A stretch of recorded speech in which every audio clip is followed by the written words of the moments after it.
So, Hannah. But for those of you who might not be able to maybe identify with Hannah's circumstance, I certainly have never been barren. So I haven't had to long for a child like Hannah did. But there are definitely themes woven throughout this story that are really universal and applicable to every woman's heart. So I've had a lot of fun studying her in depth, actually. So if you want to open up to 1 Samuel, we have a couple of passages we're going to be hitting, mostly 1 Samuel 1 and 2, but you can also put a finger in Deuteronomy 7 and also Hebrews 11. We're going to go over there as well.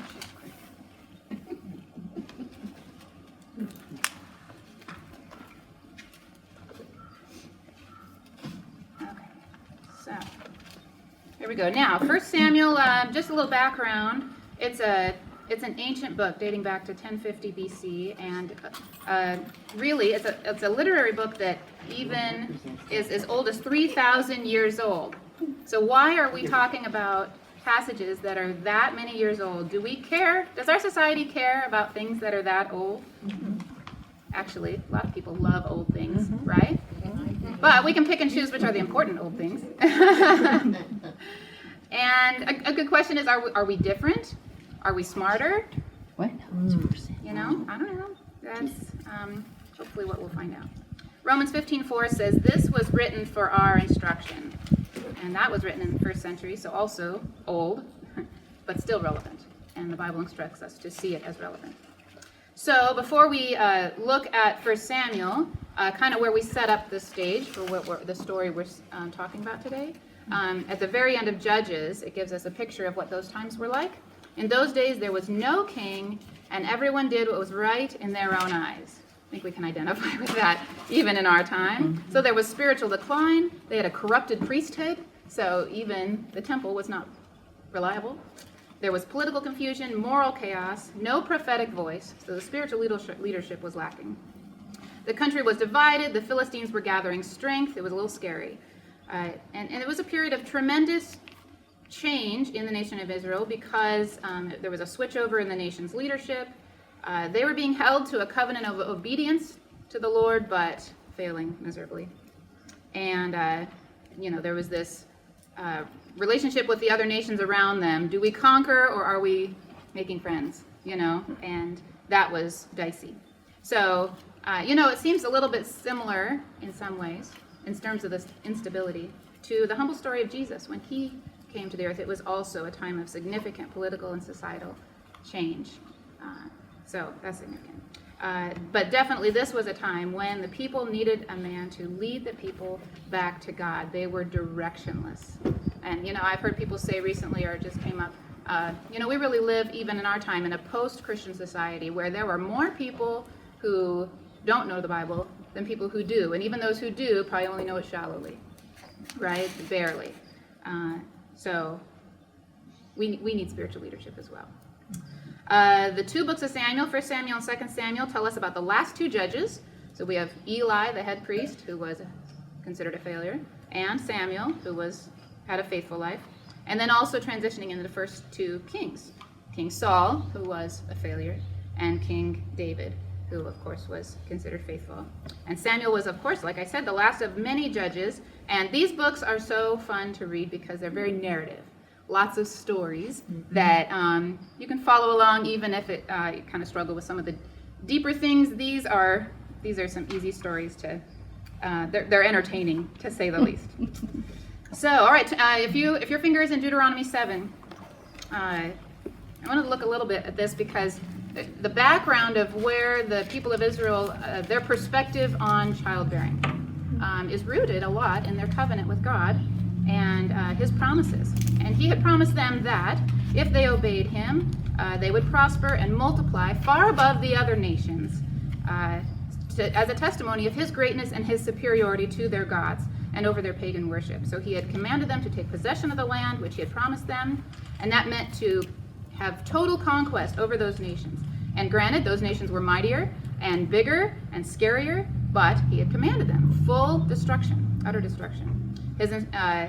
His instructions included no intermarrying, no spiritual compromise by adapting their idol practices, And then now I want you to look at verse 12, because this section here applies to where we're heading today. And because you listen to these rules and keep them and do them, the Lord your God will keep with you the covenant and the steadfast love that he swore to your fathers. He will love you, bless you, and multiply you. He will also bless the fruit of your womb and the fruit of your ground, your grain and your wine and your oil, the increase of your herds and the young of your flocks. In the land that he swore to your fathers to give you, you shall be blessed above all peoples. There shall not be male or female barren among you or among your livestock. And the Lord will take away from you all sickness, and none of the evil diseases of Egypt, which you knew, will he inflict on you, but he will lay them on all who hate you. And you shall consume all the peoples that the Lord your God will give over to you. Your eye shall not pity them, neither shall you serve their gods, for that would be a snare to you. So two things that caught my eye in this passage. At the very end there where he says, your eye shall not pity them.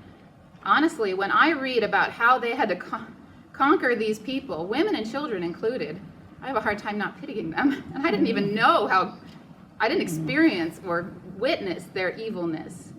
But God knew, and it was his command. This is judgment. Trust me. This is for your good, for their good. Yeah. We don't think of judgment as being for someone's good, but it's appropriate, and it is good. All right, also, verse 14, it says, there shall not be male or female barren among you, or among your livestock. So, hold on to that thought, and we'll get into the story. So turn over to 1 Samuel.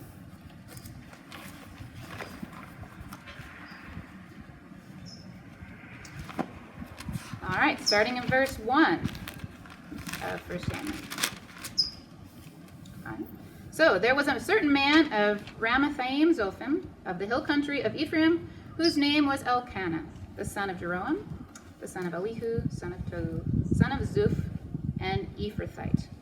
So first character in our story, Elkanah, the husband. He's introduced by listing his hometown and his tribe, and then verse 2 is going to tell us about his marital status. Later on in Chronicles, it lists his son Samuel among the tribe of Levi, so we know that Elkanah was a Levite. Meant he wasn't part of the land inheritance, because Levites weren't granted land. Instead, the Bible says God promised them that I will be your portion. So their service to the Lord was not in material things, but was in spiritual things. So that was his point of view. It was his heritage. Elkanah is a relatively unknown man beyond these 4 generational lineage names that are mentioned. So he's from an obscure town. He's humble. He is nothing special. And you know what's interesting? His name means God has created a son. Rather prophetic. Did his parents have any idea? No. I guess for them it meant God has created a son. He was their son, probably. But oh my goodness. All right, verse 2. So he had 2 wives. Cringe. The name of the one was Hannah, and the name of the other Peninnah. And Peninnah had children, but Hannah had no children. There's our theme. So Elkanah had 2 wives. It might imply that he had means. He could support a bigger family. And of course, it's a very unsavory part of their family situation. But it does beg the question, why is polygamy not preached against? Actually, the Old Testament really tolerates it. It doesn't commend it, or recommend it, or instruct it by any means. In fact, every time it's mentioned, it's seen as a source of conflict and chaos and disappointment and pain. So actually, it's a cultural symptom for a really deeper need for God. And you could actually say also that by showing the effects of polygamy, God is really highlighting the beauty of the opposite, the beauty of a beautiful, appropriate marriage. There actually are so many passages straightforward with instructions that marriage should be between 1 woman and 1 man who share the same faith. And that's that we are commanded. So kind of a contrast there. Elkanah's marriage was divided. The one wife, Peninnah, had children, in fact, multiple sons and daughters. She had no trouble having children, and then Hannah had none. So think back to God's promise that none would be barren among you. Why was Hannah without a child? Anyone have an idea? How would you answer that? God's will. I don't know. Yes. Not yet. Well, Not yet. and Yeah, there were other women who struggled with barrenness as well, so she's not unique. Abraham and Sarah waited a really long time, right, for God to grant them a child. Rachel was able to have Joseph and Benjamin, but only 2. And then here's Leah with so many more, right? Also Elizabeth in the New Testament waited a really long time for John the Baptist to come. She did not think she could have a child anymore. So barrenness did exist. In actuality, it's not that God had failed them, though that's probably our first thought, that God didn't keep up his promise. Actually, it is the people, because they disobeyed. They did not hold to their side of the covenant. They repeatedly compromised, and the golden calf was the starting point, and it was just a free-for-all from there. So Hannah's barrenness is a picture of Israel's fruitlessness as a nation. And so she was experiencing the effects of a sinful nation in her personal life. And, she's not alone. Even in where we're at in our lives now, we all groan under the weight of the effects of the fall in our daily life. And I think we sometimes fail to realize that it comes from that. But, even the coronavirus exists because of the fall. Right? So even now, meeting here, we could blame all kinds of fingers, but really, it's the sin of a people that is just continuously in rebellion against God. So, however, God continues to shine. He is not squelched, and we might often ask, how are we ever going to get out of this? We're bearing the weight of something we can do nothing about, essentially. But God is working, and we might not know how to fit into God's plan. But his goodness and mercy and his provision for us in the midst of it actually grows brighter and stronger with everything that we have labeled impossible. If we have deemed it impossible, God is probably already at work, even if we don't see it yet. And it might not happen until the next generation.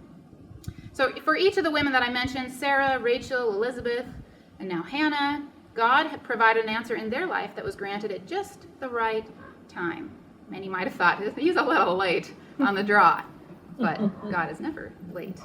And every ordinary child, just that little baby, became God's instrument in a time of crisis, provided when no one thought it was possible. And now here in these verses, in Hannah's life, God also, through one quiet, obscure family, God is preparing a provision for his people through a child. So verse 3, moving on. Now this man, Elkanah, used to go up year by year from his city to worship and to sacrifice to the Lord of hosts at Shiloh, where the 2 sons of Eli, Hophni and Phinehas, were priests of the Lord. So Elkanah was consistent. He was pious in that he was obedient.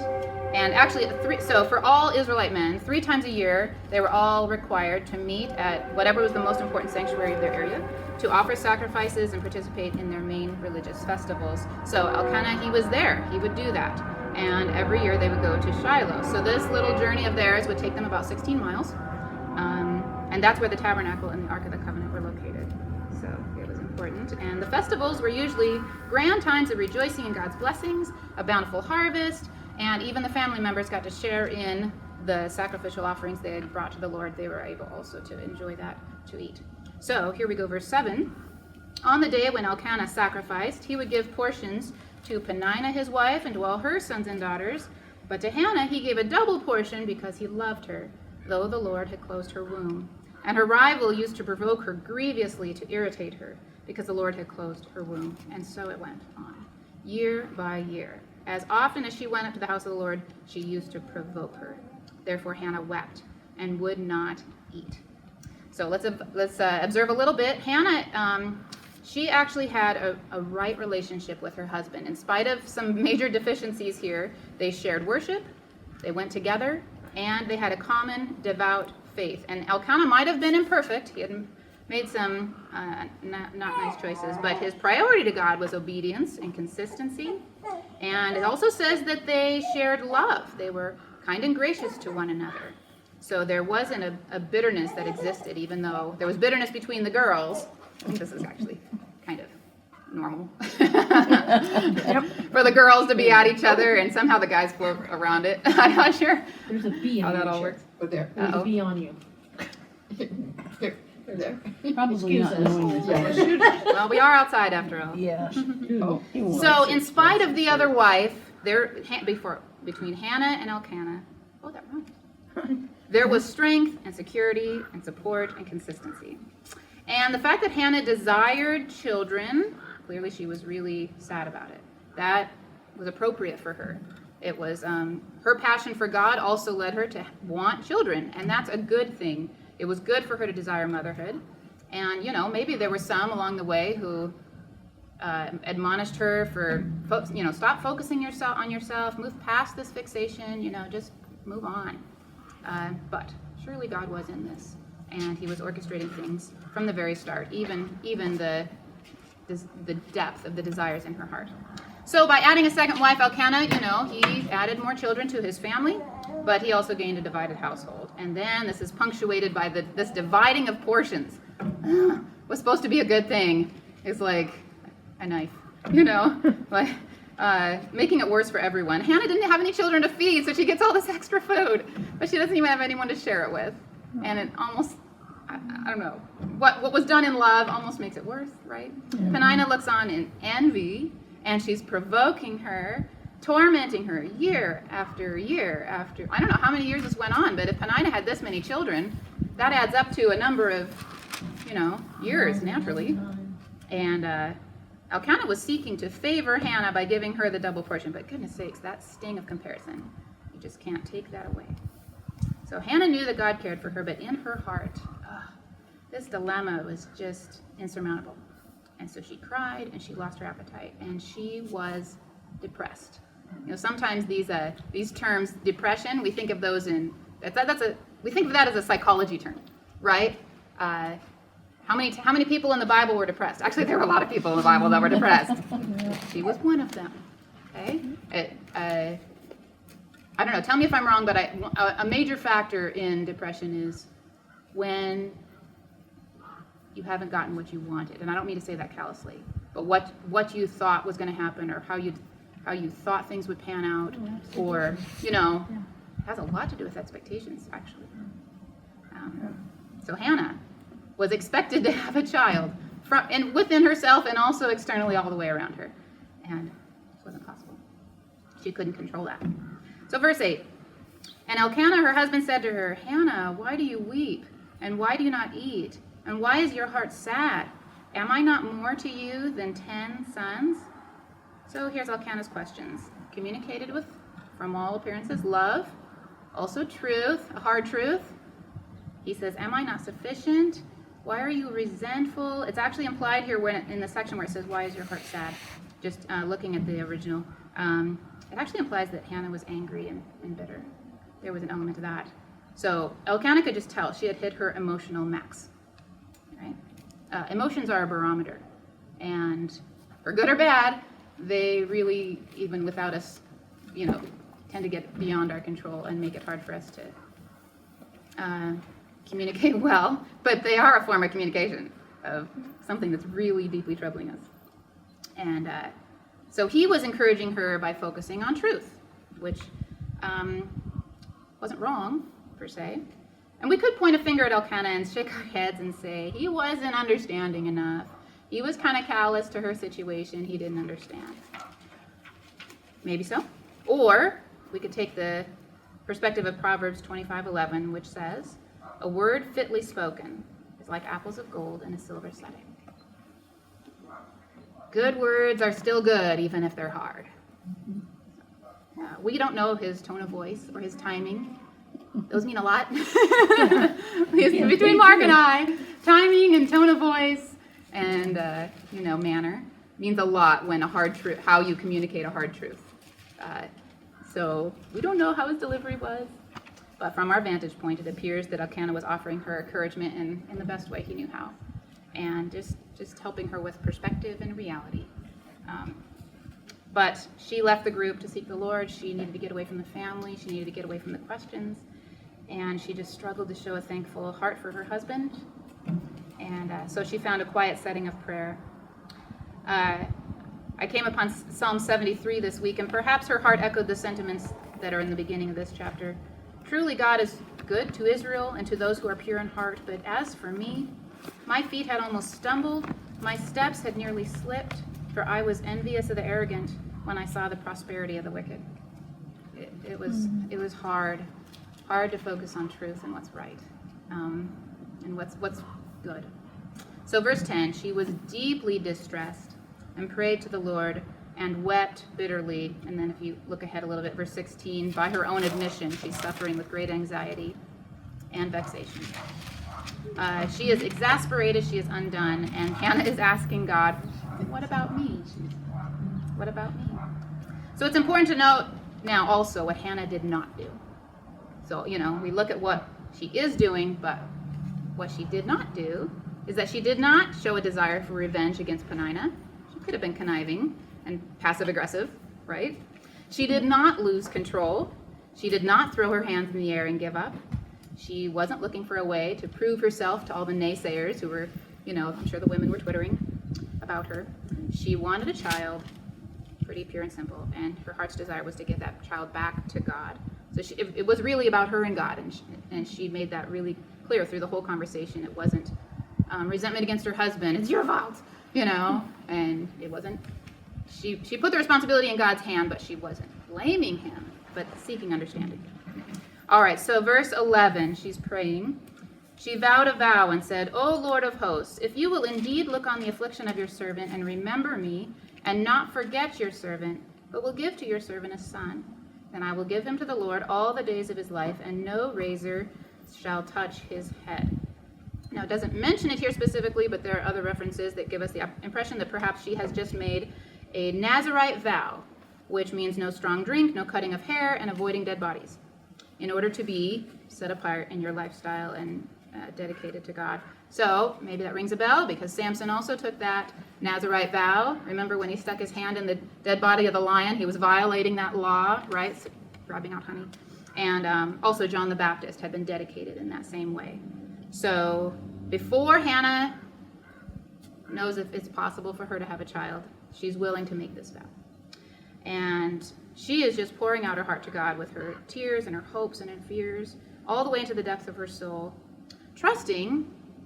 We don't do this unless we're in a trusting relationship, right? So she's showing her trust in the goodness of a merciful God to help her with these deepest thoughts and plans and disappointments and her broken heart. And I don't see that she is manipulating or bargaining, right? Sometimes vows are made with that kind of a intention, like you give me and I'll give you.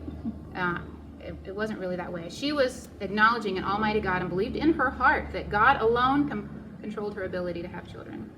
And she was offering herself sacrificially to redeem her life that right now looked very empty and pointless, and seeking that he would provide for her like he had provided for others. All right, verse 12. As she continued praying before the Lord, Eli observed her mouth. Hannah was speaking in her heart, only her lips moved, and her voice was not heard. Therefore Eli took her to be a drunken woman. So Hannah's prayerfully praying her vow, talking silently. Actually, in temple customs, silent prayer wasn't very common. They were more familiar with audible prayer, using prayer books, maybe like Psalms. But perhaps her vow and her thought process was echoing Exodus 22, where it instructs, actually, you shall not delay to offer from the fullness of your harvest, and from the outflow of your presses, the firstborn of your sons you shall give to me. So she was still biblical, even in her searching and her request. She was mindful that this would be appropriate for her to do. Verse 14, and Eli said to her, how long will you go on being drunk? Put your wine away from you. Drunkenness was unfortunately rather common in worship. And it comes from the pagan worship setting, but it had infiltrated even the temple, as we'll see, and he thought that's what he was seeing. He was actually the father of worthless sons. It really says that. And he's watching, and he's like, how long will you make a drunken spectacle of yourself? He's ashamed of her, and he's reprimanding her. He's evidently acquainted with those who misappropriate the things of God, and he put her in that category. But Eli was showing a faulty judge of character. Lack of wisdom in that one. And he misunderstood her passion and her emotion and her agony for something pagan. Our emotions probably do make us look pagan more than we want to admit. Ouch. But Hannah was eager to separate herself from that assumption. And she says, very respectfully, verse 15, But Hannah answered, "No, my lord, I am a woman troubled in spirit. I have drunk neither wine nor strong drink, but I have been pouring out my soul before the Lord. Do not regard your servant as a worthless woman, for all along I have been speaking out of my great anxiety and vexation." So then Eli answered, "Go in peace, and the God of Israel grant your petition that you have made to him." And she said, "Let your servant find favor in your eyes." And then the woman went her way and ate, and her face was no longer sad. So Hannah took encouragement from Eli's farewell and blessing, but Hannah's change of heart was not her pregnancy. There was no tangible answer yet, if you think about it. In that encounter with God, he settled her inner angst and lightened her steps. She had wrestled with God and found hope. And I think it's clear that Hannah had a patient faith because she believed God. Well, come what may, if God was in it, she was willing to walk forward. He was her source of strength. It wasn't, Eli was comforting for sure. I don't know how binding his words would have been if that would have been considered a prophecy, but we don't really have an indication of that per se. But that encouraged her, of course. And but really, I think it was her prayer that reoriented her heart and gave her that stability that she had lost. Philippians 4 tells us, "In everything, by prayer and supplication with thanksgiving, let your requests be made known to God. And the peace of God, which surpasses all understanding, will guard your hearts and your minds in Christ Jesus." We can't quite understand how God changed her heart that day. We might not know quite how to describe it, I should say. But I think he did. It was God's work in her heart, helping her go on. So Hannah took God at his word, and throughout numerous scriptures, God challenges me. Can you thank me when I test you with this? Even if I never tell you why? God's peace comes when we say yes. Saying yes to God brings that renewal of life and hope and redeeming of those things that are still yet left unanswered. All right, so verse 19. "They rose early in the morning and worshipped before the Lord. Then they went back to their house at Ramah. And Alcanna knew Hannah his wife, and the Lord remembered her. And in due time Hannah conceived and bore a son, and she called his name Samuel. For she said, I have asked for him from the Lord." So this section begins with worship in the morning, a new day, new mercies at work in Hannah's heart. No tangible answer yet. Perhaps yesterday her prayer sounded more like, and now I'm in Psalm 13, "How long, O Lord, will you forget me forever? How long will you hide your face from me? How long must I take counsel in my soul and have sorrow in my heart all the day? How long shall my enemy be exalted over me? Consider and answer me, O Lord my God. Light up my eyes, lest I sleep the sleep of death. Lest my enemies say, I have prevailed over him. Lest my foes rejoice because I am shaken." That was yesterday. But today, her thought is along this line, "But I have trusted in your steadfast love. My heart shall rejoice in your salvation. I will sing to the Lord because he has dealt bountifully with me." I think she had found her thankful heart. God had not forgotten her, as though he is distracted or mistaken. It says here that God remembered her. And when she gave herself to her husband, God opened her womb, and she experienced in that moment the truth of 1 Peter 5, 6, and 7. "Humble yourself, therefore, before the mighty hand of God, so that at the proper time he may exalt you, casting all your anxieties on him, because he cares for you." There are some serious miracles that happen, and sometimes they're so quiet and so personal that we almost miss it, or certainly fail to acknowledge it. I have to write things down sometimes to remind myself that this is a stone in the ground, that God performed a miracle in my heart and got me past something that I was really stuck and bothered by. That's worth acknowledging. We can't go past it. So Hannah's baby was coming. Oh, the joyful dreaming she must have had. God had much in mind, though, for this child, even more than what she could have imagined. But I'm sure she was dreaming of his days in the temple already, because that was the whole point from the beginning. So that's really precious. Actually, if we look forward in 1 Samuel 3, you can look with me over there if you want. It's probably just a page turn. 1 Samuel 3 in verse 19. Kind of tells us about God's intentions for Samuel's life in a little nutshell here. "And Samuel grew, and the Lord was with him, and let none of his words fall to the ground. And all Israel from Dan to Beersheba knew that Samuel was established as a prophet of the Lord. And the Lord appeared again at Shiloh, for the Lord revealed himself to Samuel at Shiloh by the word of the Lord. So he was known from Dan to Beersheba, wherever that was, that he was established as a prophet.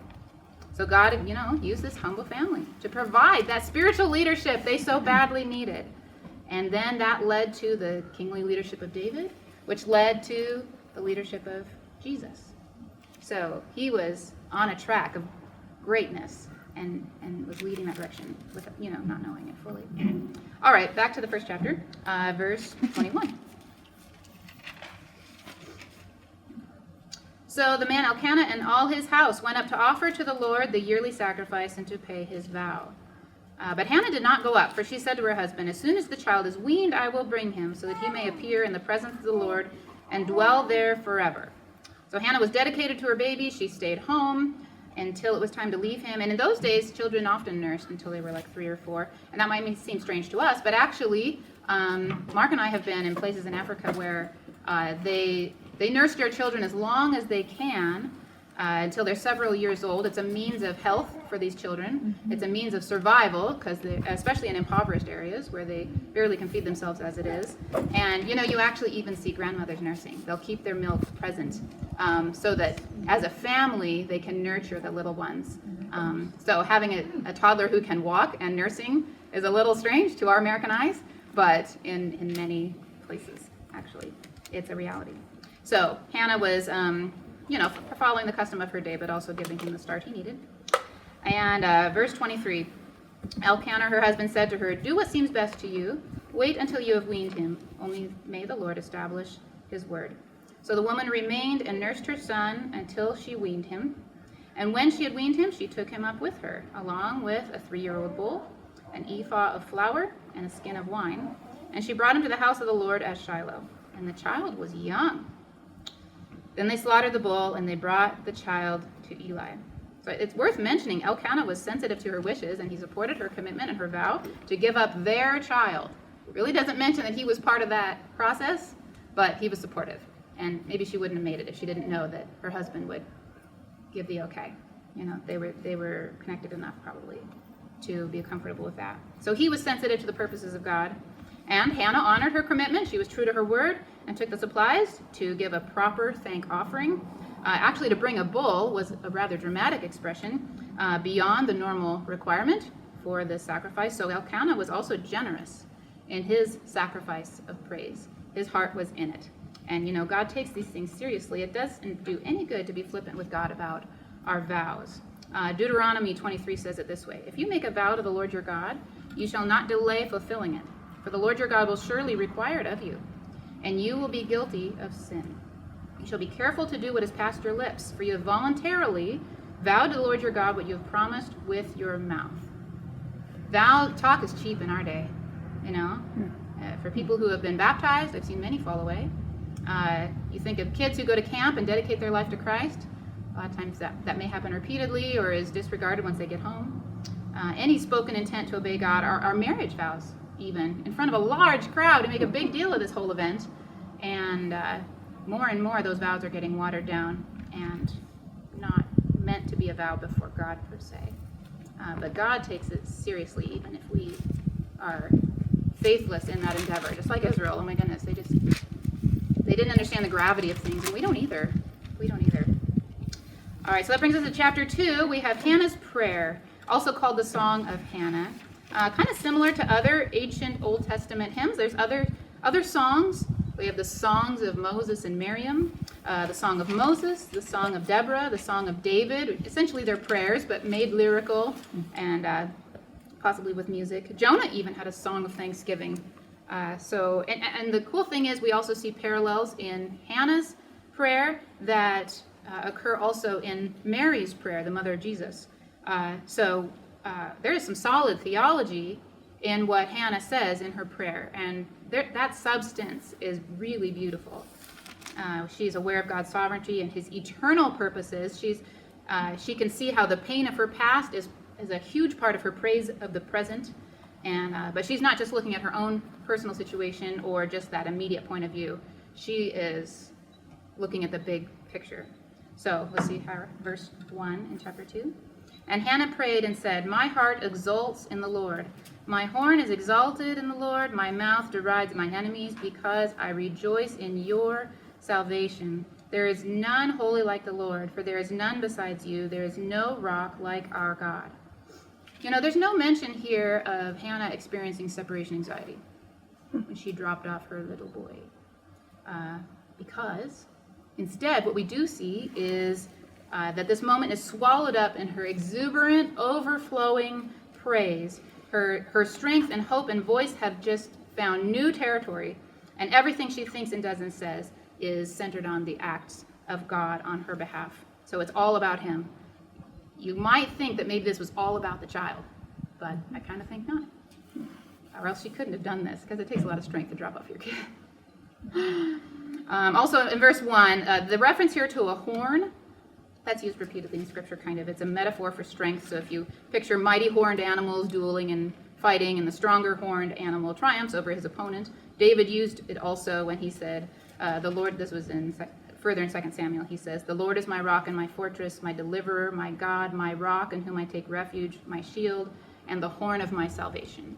So God is mighty. And whenever that word horn is mentioned, it means it's calling on his might. Okay, so now turn over in your Bibles, if you still have a spot in Hebrews 11. I wanted to highlight that, Samuel is mentioned in the faith chapter, among many other great, great examples of faith. And it's a very encouraging anthem of God's great work through many trials for many generations, and Samuel's name is there. So Hebrews 11, starting in verse 32.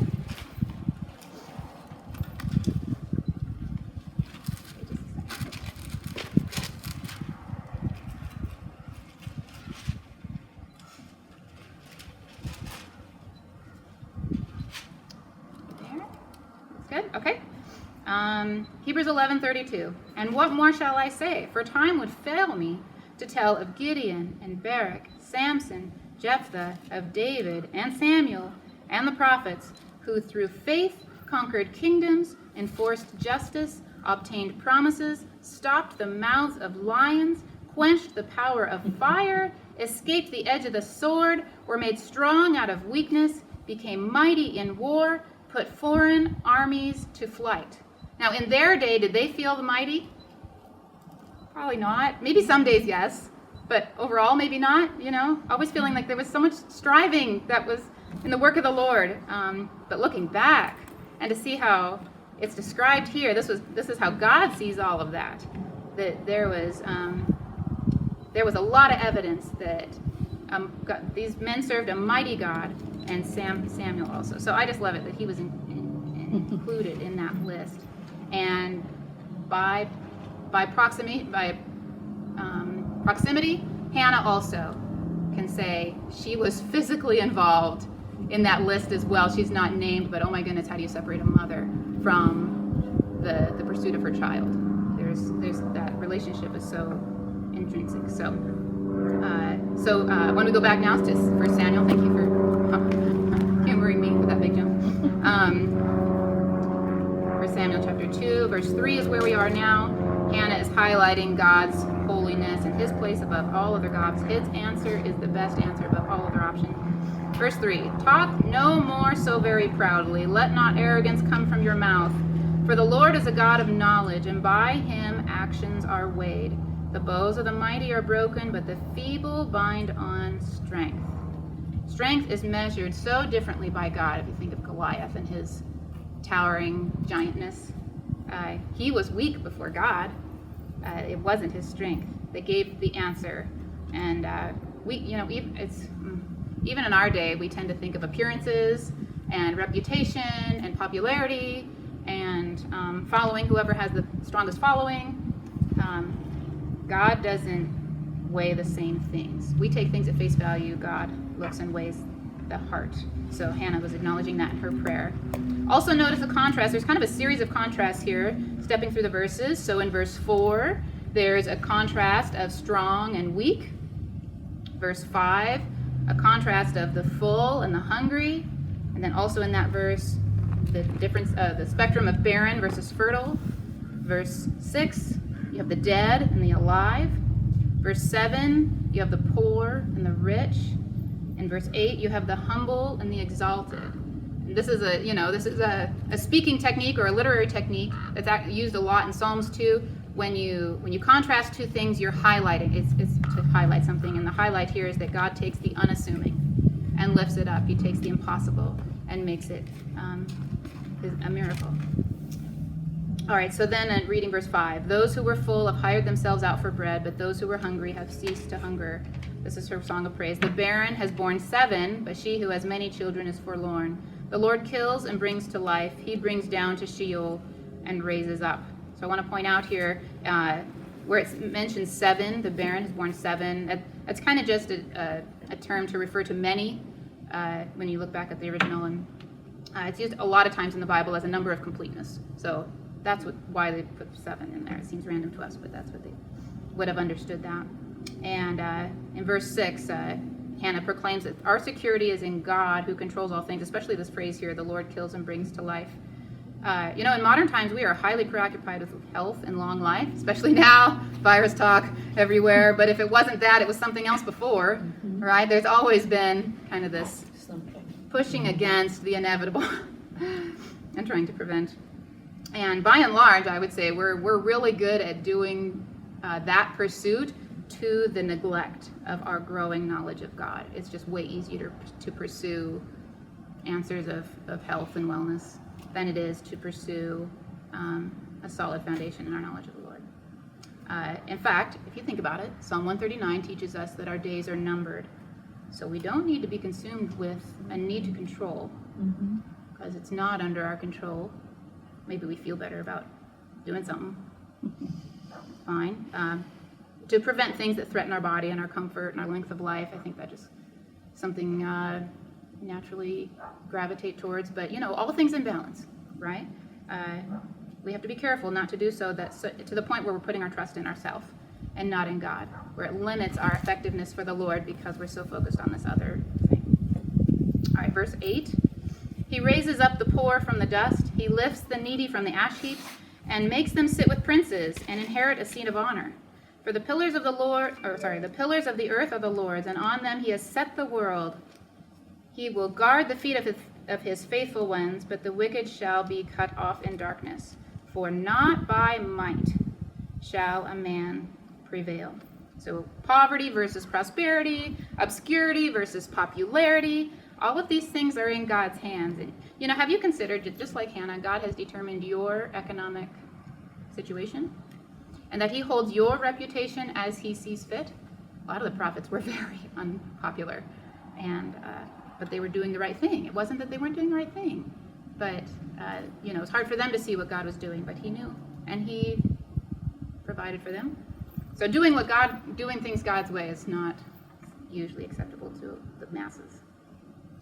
In verse 8, we see that for some, God has reached down and saved them out of deep, dark places of abuse and addiction and hardship. And then in verse 9, he says he has guarded others and protected them from evil. So here's God's sovereign election, his choice. What determines whether you're in the hardship group or in the protected group? We'd like to determine that if we could. Can I have a say in which group I fall in? But ultimately, we have to trust in the path that we just know that in the end, he'll make all things right. And surrender to whatever God has in front of us. And Hannah's prayer, this is her prayer, shows that her desire is that God would have his own way, regardless. He did answer her prayer, but she also saw him in that previous pain and the longing. So she's evaluating all of it. So now we come to the end of her song, verse 10. The adversaries of the Lord shall be broken to pieces. Against them he will thunder in heaven. The Lord will judge the ends of the earth. He will give strength to his king and exalt the horn of his anointed. Hannah is praying against adversaries. Who is she thinking of? Maybe she's thinking about Peninnah. Or maybe she's thinking about those corrupted priests who are essentially adversaries from within the temple. nothing worse than that. But she clearly believed that God would righteously judge those adversaries, and again, he will take care of things in his own way, in his own time, and he would provide for his people. All right, verse 11. Then Elkanah went home to Ramah, and the boy was ministering to the Lord in the presence of Eli the priest. Now the sons of Eli were worthless men. They did not know the Lord. The custom of the priests with the people was that when any man offered sacrifice, the priest's servant would come while the meat was boiling with a 3-pronged fork in his hand, and he would thrust it into the pan or kettle or cauldron or pot. All that the fork brought up, the priest would take for himself. And this is what they did at Shiloh to all the Israelites who came there, which I think was appropriate. You know, the priests were allowed to share in the sacrificial food. Moreover, before the fat was burned, the priest's servant would come and kind of preemptively say to the man who was sacrificing, "Give meat for the priest to roast, for he will not accept boiled meat from you, but only raw." And if the man said to him, "Oh, burn the fat first and then take as much as you wish," he would say, "No, you must give it now, and if not, I will take it by force." Thus the sin of the young men was very great in the sight of the Lord, for the men treated the offering of the Lord with contempt. They just saw it as groceries. The priests demanded raw meat. Their heart was not in the right place. They messed with the system, and it just betrayed their hearts. But then here's now Samuel living in the temple, and what a child! He served God from like the age 3 or so to the rest of his life. And I'm going to skip along here, and there's just a theme. Oh my goodness, this kid. Verse 11 says, "And the boy was ministering to the Lord." And then verse 18, Samuel was ministering before the Lord. Verse 21, the boy Samuel grew in the presence of the Lord. Verse 26, I know I'm going fast. Now the boy Samuel continued to grow in both stature and in favor with the Lord and also with man. And that's not all. Chapter 3, verse 1. And the boy Samuel was ministering to the Lord. And then we get to verse 19 where we had previously visited, so this is familiar. And Samuel grew, and the Lord was with him, and let none of his words fall to the ground. And all Israel, from Dan to Beersheba, knew that Samuel was established as a prophet of the Lord. And the Lord appeared again at Shiloh, for the Lord revealed himself to Samuel at Shiloh by the word of the Lord. What a testimony. What a difference. What a cool kid. All right, so back to verse 18, chapter 2. Samuel was ministering before the Lord, a boy clothed with a linen ephod. Can't you just picture it? How cute. His mother used to make for him a little robe and take it to him each year when she went up with her husband to offer the yearly sacrifice. And then Eli would bless Elkanah and his wife and say, "May the Lord give you children by this woman for the petition she has asked of the Lord." So the mother was honored because of the child's example. It doesn't say that here, but I kind of think so. That because of how Samuel conducted himself, he was honoring his parents, and they were thus honored before the Lord and before the priests as well. What a reward. So then they would return to their home. Indeed, the Lord visited Hannah, and she conceived and bore 3 sons and 2 daughters. And the boy Samuel grew in the presence of the Lord. So, goodness sakes, okay, thinking back, how far have we come here? Oh my goodness, for years Hannah went to the tent of meeting under a heavy darkness of spirit, and now she goes each year with great joy, prepared with this new little robe, one size bigger, and now Hannah has 6 kids. You can never outgive God. It may have felt sacrificial at the moment, but that sacrifice has rewarded her in measures that just are priceless. They cannot be measured in a basket or on a scale or in your money pocket. Nothing pays for the blessing of the kind of blessings God gives. Verse 22, now Eli was very old, and he kept hearing all that his sons were doing to all of Israel, and how the sacrifices weren't all here. They lay with the women who were serving at the entrance of the tent of meeting. Really obvious.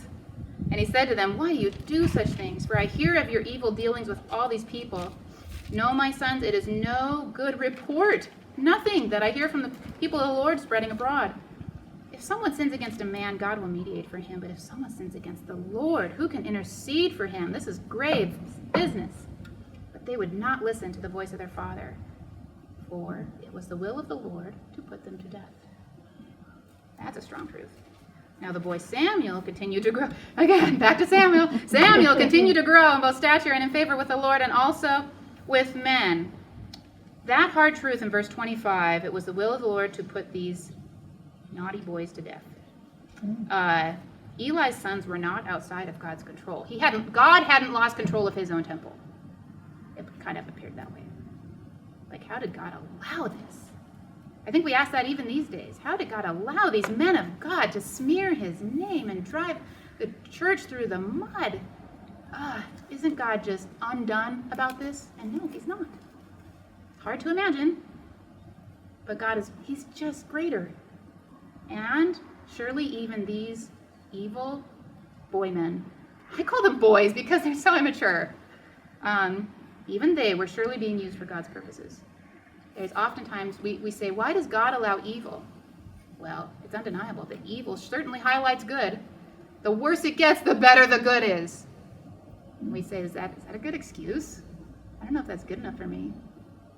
But it's happened many times throughout the Bible. So it's worth noting that when we thought all hope was lost, God had been already preparing and putting a plan into motion. But these boys, their disinterest in God and the hardness of their heart made them just outright deaf. Deaf to Eli's reproach, yeah, Dad. Deaf to God's call. And it's just indicative of their hardened hearts. And it's really similar actually to what we see of Pharaoh in Exodus, when God tells Moses, I will harden his heart so that he will not let the people go.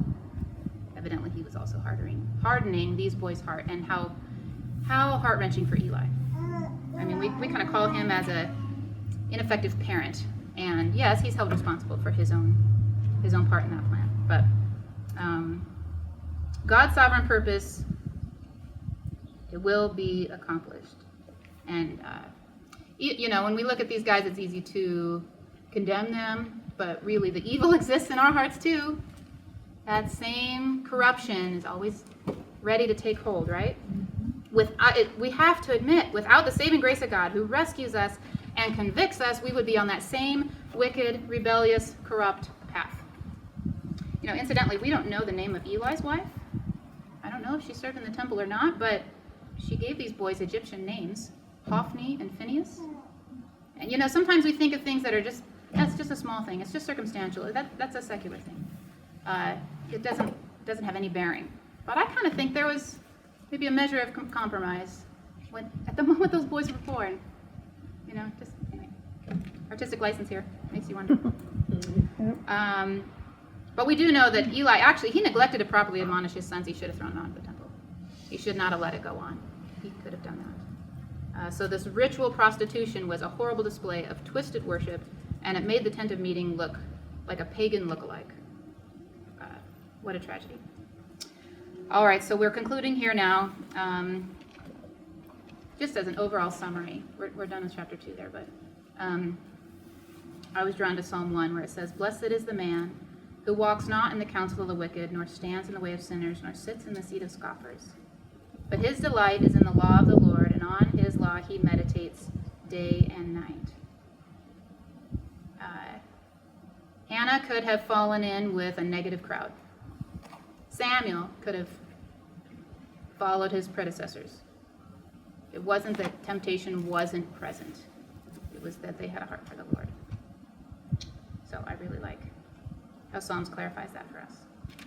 All right, now, since we've been talking, big picture, or zooming back in, this series of women in the Bible, in this account of Hannah's interaction with God, and speak up for me here, what can we learn about how God views his relationship with women?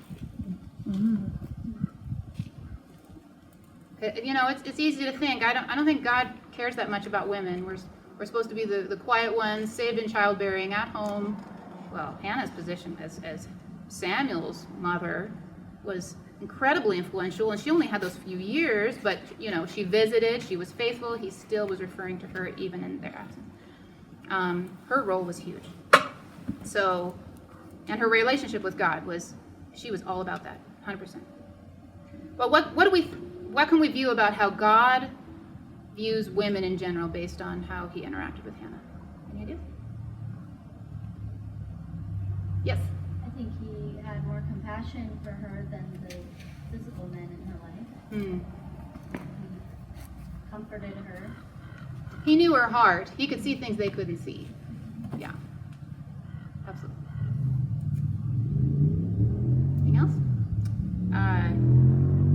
would say God listens to the prayers of women. He answered her prayer. He answered the prayers of the other women too that we talked about. So that's reassuring to know that God answers prayers of women. We're not just sidelined. Thank heavens. He also includes them in his plans, big and small. We might feel like we don't have very big plans in front of us. You know, surely I can be more effective if I do this. Maybe if I get involved in that. Maybe, you know, but raising children is a big deal. Any influence on children, even if you don't have your own children. One preacher said, you know, are you tending to your own children? Are you influencing other children? Are you honoring your own mother? This endeavor of raising the next generation, influencing the next generation, being intentional about being involved in their lives, it cannot be diminished. That is a huge part of what God has asked women to do in whatever capacity that we're gifted or able to do. Also, God restores us in hard times. Yes. He restored her, and he just really rewarded her. And last question I wanted to throw out there is: Do you feel like Hannah pursued motherhood as an idol of her heart? Maybe we've already answered this, but I want to hear it from in your words. No, because I feel she gave it all to God. Yep. She totally gave it up, whatever's in your will. Okay. And she was no longer sad. She was thankful, and she let it go. Yeah, I think if she had a fixation that even bordered on idolizing, we would have seen her sideline her relationship with God in favor of this child, you know, and because that's what we do. That's what an idol is exalting something over our position and our relationship with God, making time for that, making energy for that we don't make for God. And I don't think we see that compromise in her testimony. Not only that, I mean, how many times have we or other people that we know made promises to God, and then when God answered or fulfilled that prayer, that we haven't kept our side of the promise as we said it?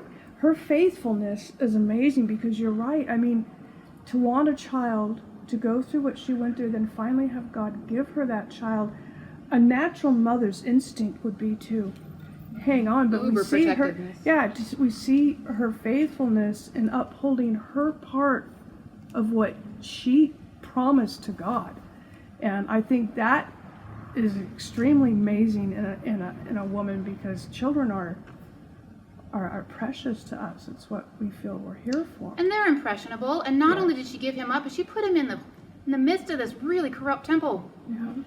Yeah. She had to have been really grounded in the sovereignty of God to protect Samuel and make it good when it could have been really bad. Yeah. You know, like it could have been sexual abuse. I mean, you just think about the corruption in those men's hearts and where she was putting this little boy. And he was so young when I think about it. Yeah. He was young. Yeah. Like 3? Yeah. Boarding schools these days don't have a good reputation. You know, we don't think of boarding schools as being a good thing. And but God protected him. He had his good in mind. So I hope you've been blessed by this passage as much as I have, because my heart is really struck by the many things that you can mine out of these two chapters. So Thank you. here we go. Well, let's just close in prayer real quick before we get on that. Dear Lord, how can we keep but praising you and exalting you? Your scriptures ground us and teach us and clarify for us what we need to hear, the loving truths that you have presented today through the life of Hannah and the faithfulness of her and her husband and of Samuel. Lord, we need more of that in our lives. We need more of you. So take us and mold us and teach us, dear Lord. Amen. That was nice. Thank you.